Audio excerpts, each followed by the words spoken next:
அஸ்ஸலாமு அலைக்கும் வரஹ்மத்துல்லாஹி வபரகாத்துஹு. ஒரு சகோதரி கேள்வி கேட்டிருக்கிறாங்க. இசை கேட்கறதுக்கு அடிமையான ஒருத்தர் அதிலிருந்து எப்படி நின்று கொள்வது அப்படின்னு கேட்டிருக்கிறாங்க. அதுக்கு மேலாக இன்னும் ஒரு சிலருடைய கேள்வியும் இதோடு சேர்த்து இன்னைக்கு நாங்கள் பதிலை பார்க்கலாம். ஒரு சிலர் கேள்வி கேட்டிருக்கிறாங்க, சினிமா பாடல்களை நாங்கள் கேட்கலாமா அப்படி என்று ஒரு சிலர் கேட்டிருக்கிறாங்க. இன்றைக்கு பொழுதுபோக்குக்காக அல்லது நீண்ட தூரம் டிரைவிங் பண்ணணுங்கிறதுனால அல்லது இரவு நேரத்தை ஏதாவது ஒரு வேலையில் கழிக்கணும், அதாவது காவல் வேலையில் ஈடுபடுறவங்க அல்லது களியாட்டங்களில் ஈடுபடக்கூடியவங்க தூக்கத்தை கலைக்கிறதுக்காக அல்லது இரவு நேரத்தில் விழிச்சிட்டு இருக்கணுங்கிறதுக்காக வேண்டி இசைகளை கேட்குறது, பாடல்களை கேட்குற பழக்கம் இருக்குது. இது சம்பந்தமாக நம்முடைய நிலைப்பாடு என்ன, இஸ்லாம் சொல்லக்கூடிய விஷயங்கள் என்ன, இசையை கேட்கலாமா, அதை கேட்டு ஒரு மனிதன் ரொம்ப அதுக்கு அடிமை ஆயிட்டான்னு சொன்னால் அதிலிருந்து எப்படி அவன் வெளியில் வர்றது, இதுக்கு சில ஆலோசனைகளை தர முடியுமா அப்படிங்கிற பல கேள்விக்கான பதிலாக இன்றைய இந்த நிகழ்ச்சியை நாங்கள் ஆக்கியிருக்கிறோம். அல்லாஹ் போதுமானவர். முதல்ல ஒரு முக்கியமான ஒரு விஷயத்தை நாங்கள் தெளிவாக புரிஞ்சு கொள்ளணும். இந்த பாடல்களை பொறுத்த வரைக்கும் நபிகள் நாயகம் ஸல்லல்லாஹு அலைஹி வஸல்லம் அவர்கள் காலத்தில் பாடல்கள் பாடக்கூடிய ஒரு சில சஹாபாக்கள் இருந்தாங்க. அவர்கள் புலவர்களாக இருந்தாங்க. அந்த காலகட்டங்களில் நல்ல கருத்துள்ள பாடல்களை அவங்க பாடினாங்க. நபிகள் நாயகம் ஸல்லல்லாஹு அலைஹி வஸல்லம் அவர்களும் அதை கேட்கவும் செய்தாங்க. பெருமானார் ஸல்லல்லாஹு அலைஹி வஸல்லம் அவர்களுடைய காலத்தில் ஒரு சில சஹாபாக்கள் புலவர்களாக இருந்து நல்ல கருத்துள்ள பாடல்களை பாடுவாங்க. அதை நபிகள் ஸல்லல்லாஹு அலைஹி வஸல்லம் அவர்கள் கேட்குறாங்க. குறிப்பாக நபிகள் பெருமானார் ஸல்லல்லாஹு அலைஹி வஸல்லம் அவர்கள் தோழர்களோடு பயணம் செய்யும் போது அந்த பயண களைப்பை நீக்கிறதுக்காக வேண்டி புலவர்களுடைய பாடல்கள் தெரிந்த ஒரு நபி தோழர்கிட்ட அந்த பாடல்களை எடுத்து விடு அப்படின்னு சொல்கிற நேரம் ஒவ்வொரு பாடல்களாக எடுத்து விடுறாங்க, கவிதைகளாக எடுத்து விடுறாங்க. நபிகள் ஸல்லல்லாஹு அலைஹி வஸல்லம் அவர்கள் ஆச்சரியத்தோடு கேட்குறாங்க, இவருடைய கவிதை இஸ்லாத்தை ஏற்றிருக்கிறது, ஆனால் கவிஞர் இஸ்லாத்தை ஏற்றுக்கொள்ளலையே அப்படின்னு ஆச்சரியமாக கேட்டுட்டு இருந்தாங்க. எந்த அளவுக்கு ஹதீஸில் வருதுன்னு சொன்னால் ஒவ்வொன்று முடிய ஹிங்கிறாங்க, இன்னொன்றை எடுத்து விடு, இன்னொன்றை எடுத்து விடு, கிட்டத்தட்ட நான் 100 பாடலை எடுத்து விட்டேன் அப்படின்னு சொல்கிறாங்க. ஆனால் இந்த பாடலில் பாருங்க, இசை இருக்காது, நல்ல வரிகள் இருக்கும். அதே நேரத்தில் பெருமானார் ஸல்லல்லாஹு அலைஹி வஸல்லம் அவர்களும் சஹாபாக்களும் போய்கிட்டு இருக்கும்போது ஒருத்தர் தூரத்திலிருந்து ஒரு கவிதை பாடிக்கிட்டு வரார், ஒரு பாட்டு பாடிக்கிட்டு வரார். அந்த பாட்டு பாடிக்கிட்டு வந்த உடனே அது அந்த கருத்து நபிகள் ஸல்லல்லாஹு அலைஹி வஸல்லம் காதில் விழுந்தது. ஹுது ஷைத்தான், இந்த ஷைத்தானை பிடிங்க அப்படின்னாங்க. சஹாபாக்கள் அப்படியே திரும்பி வேகமாகும் போது அவன் அங்கேருந்து ஓடிட்டான். அப்போ நபிகள் ஸல்லல்லாஹு அலைஹி வஸல்லம் அவங்க சொன்னாங்க, ஒரு மனிதனுடைய உள்ளம் சீழால் நிரம்பி இருப்பது சிறந்தது இவ்வாறான கவிதைகளால் நிரம்பி இருப்பதை விட அப்படிங்கிறாங்க. ஏன்னா அந்த பாடல் வரி அவ்வளோ ரொம்ப மோசமாக இருந்திருக்குது. அது இதில் என்ன வரி அப்படின்னு வரல, ஆனால் ரொம்ப மோசமாக இருந்திருக்குது. அப்போ இணை வைப்புக்குண்டான அல்லாவுக்கு பொருத்தமில்லாத கருத்துக்களை கடவுள் மேலே பாடுறது இப்படியான வரிகளாக அது இருந்திருக்க வேண்டாம். நபிகள் ஸல்லல்லாஹு அலைஹி வஸல்லம் நேராங்க அதை தடுக்கிறாங்க. அப்போ இந்த ஹதீதுகளில் இருந்து என்ன விளங்குனா, நல்ல கருத்துள்ள பாடல்களாக இருந்தால் ஒரு பொழுதுபோக்காக ஒரு பயணக்களைப்பை நீக்கிறதுக்காக வேண்டி அதை கேட்கலாம் அப்படிங்கிற அனுமதி இருக்குது. கண்டிப்பாக அதில் என்ன செஞ்சிருக்காது, இசை இருக்காது அப்படிங்கிறத நாங்கள் தெளிவாக புரிஞ்சு கொள்ளணும்.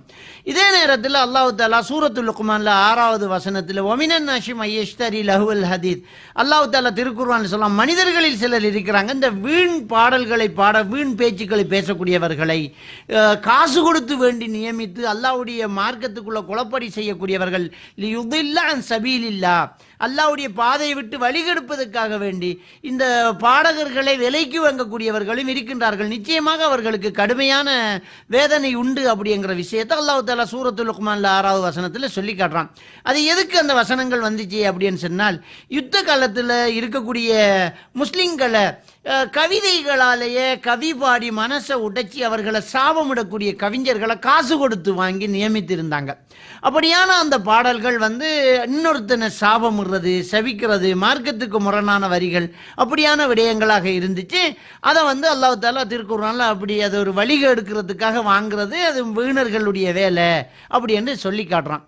அதே மாதிரி அல்லாஹ் தஆலா திருக்குர்ஆன்ல சொல்லி காட்டும் போது பாடகர்கள் உண்மையிலேயே வீணர்கள் தான் அப்படி என்று அல்லாஹ் தஆலா அஷ்ஷுஅரா, இந்த கவிஞர்கள் இருக்கின்றார்களே அவர்களை வீணர்கள் தான் பின்பற்றுவார்கள் அப்படி என்று அல்லாஹ் தஆலா சொல்லி காட்டுறான்.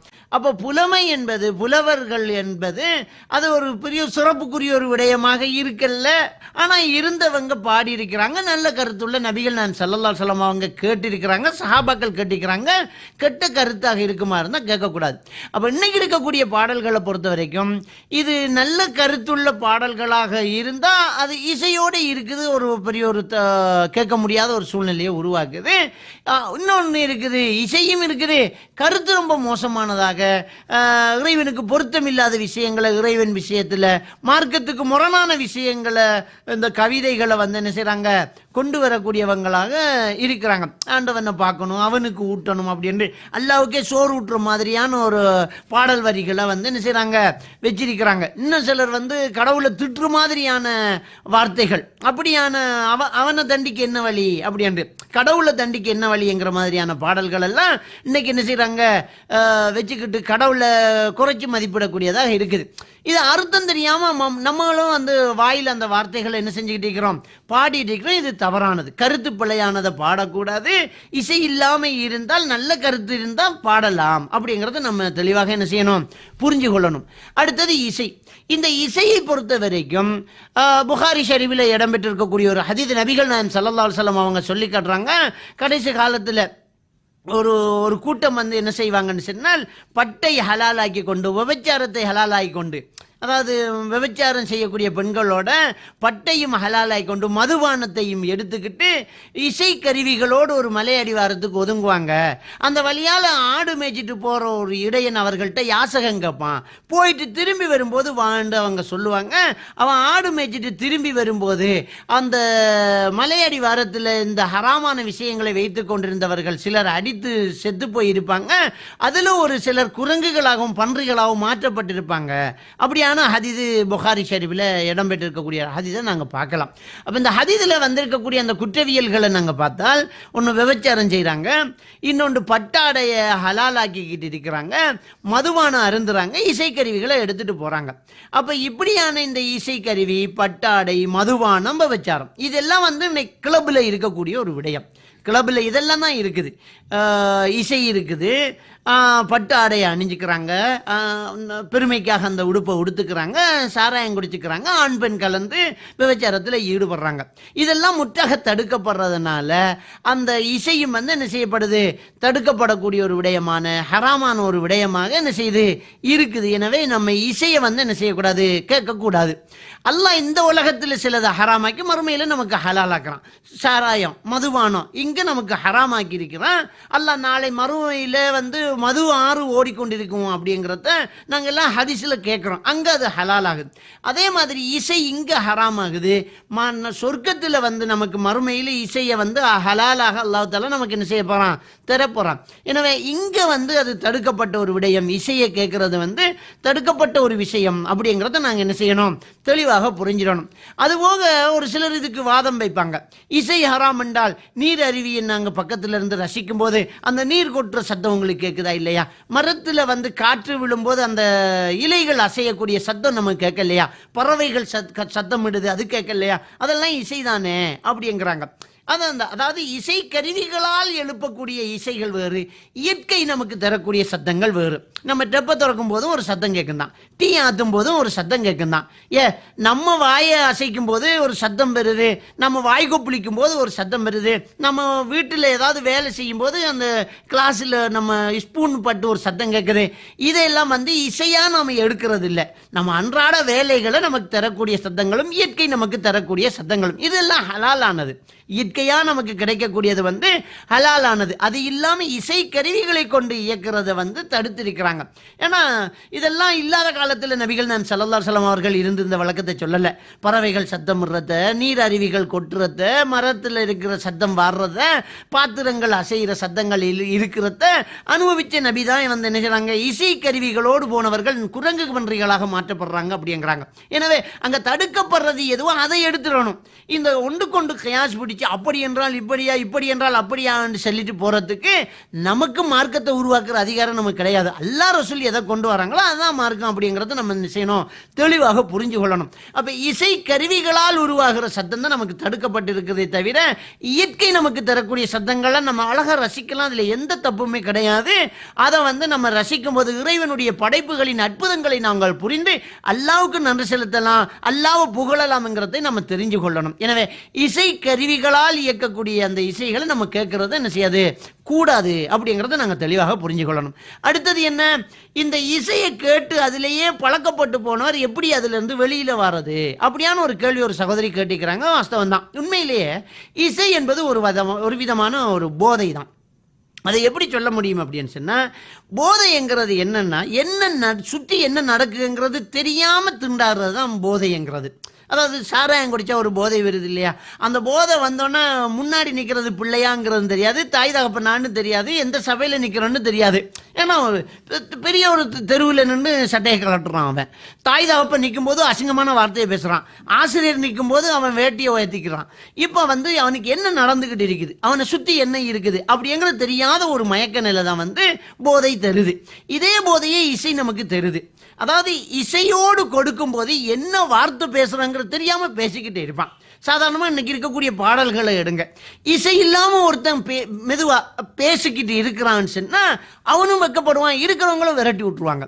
இன்னைக்கு வீட்டில் நீங்கள் பாட்டு போட்டுட்டு இருக்கிறீங்க, அது இசையோடு அந்த பாட்டு போயிட்டு இருக்குது. ஒரு பக்கத்தில் வாப்பா நின்று அதை கேட்டுட்டு இருப்பார், இன்னொரு பக்கத்தில் உம்மா கேட்டுட்டு இருப்பாங்க, சகோதரங்கள்லாம் அப்படியே இருக்கும், எல்லாரும் அப்படியே இருந்துக்கிட்டே இருப்பாங்க. அது பாட்டுக்கு பாட்டு போயிட்டு இருக்கு. அந்த பாட்டு ரொம்ப மோசமான பாட்டாக இருக்கும், விளங்காது, என்ன நடக்குதுங்கிறது விளங்காமல் அந்த பாட்டை கேட்டுட்டு இருப்பாங்க.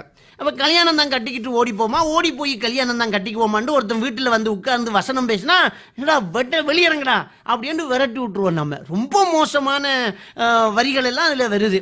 மாங்காய் மாங்காய் குண்டு மாங்காய் மாக்கெட்டு போகாத 2 மாங்காய் அப்படின்னு ஒரு பாட்டு படிக்கிறான். எவனாச்சும் இதை கேட்டுட்டு இருப்பான், விரட்டி விட்டுருவோம் நம்ம.